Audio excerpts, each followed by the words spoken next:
কথা বলা বন্ধ হয়ে যাবে। কতজনের আওয়াজ, লক্ষ লক্ষ কোটি মানুষ, যে মানুষের ওয়াজ শুনতো সে ব্যক্তির জবান বন্ধ, জেলখানায় করে আছে না, আছে না নাই?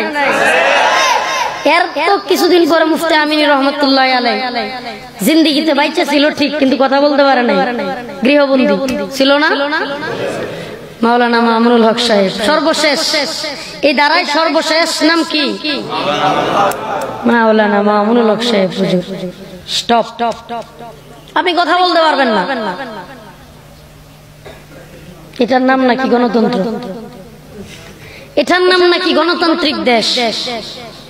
আসেন আপনাকে প্রশ্ন করি আমি, আপনি গণতন্ত্রের কি বুঝেন? আপনিও যে দালালি করতেছেন, আপনিও যে বিশাল স্লোগান দিতেছেন, আসেন আপনাকে প্রশ্ন করি, গণতন্ত্র বলতে কি বুঝেন? বাক স্বাধীনতা হরণ করার নাম কি গণতন্ত্র? আমি আমার মুখ দিয়ে কথা বলবো, আপনার কথাগুলো ভালো না লাগলে আপনি সেটার বিরোধিতা করুন। জবান বন্ধ করে দেওয়ার নাম কি গণতন্ত্র?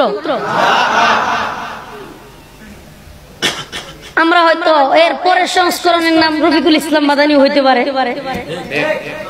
কি সর্বশেষ নাম কি হইতে পারে? রফিকুল ইসলামও হইতে পারে, হইতে পারে। তবে আমরা এগুলো পড়ুয়া করি। কবে কথা চলবে, কবে বন্ধ হবে সেটা কে জানে? কে জানে? আরে বান্দা, তুমি কত ধরনের প্ল্যান করবা, তুমি কালকে কি খাবা, কোথায় থাকবা, তুমি কত ধরনের প্ল্যান করতেছো। আগামী কালকে কোথায় ট্যুরে যাবা, কক্সবাজার যাবা নাকি সিলেটের জাফলং এ যাবা, তুমি সাজাইতেছো। কিন্তু তুমি জানো না তোমার সব প্ল্যান বেস্তে যাবে। কারণ হলো তামাম পৃথিবীর যত মাখলুকাত আছে তারা যতই প্ল্যান করুক, সর্বোত্তম প্ল্যান করে কে? সবচেয়ে বড় প্ল্যান তো আমার আল্লাহ কইরা রাখছে। একথা বিশ্বাস করি, একথা মানি, এজন্য ভয় করি না। এরা আমাদেরকে মৃত্যুর ভয় দেখায়, হামলা মামলার ভয় দেখায়, জবান বন্ধ করে দেওয়ার ভয় দেখায়। আসলে আমরা তো ভয় পাই না, কারণ মুমিন ভয় করবে কেন? মুমিন তো মরার ভয় করতে পারে না।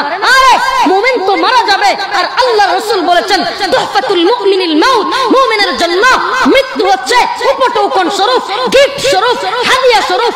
মৃত্যু হলো মানে মুমিনের আল্লাহর সাথে সাক্ষাৎ হয়ে গেল।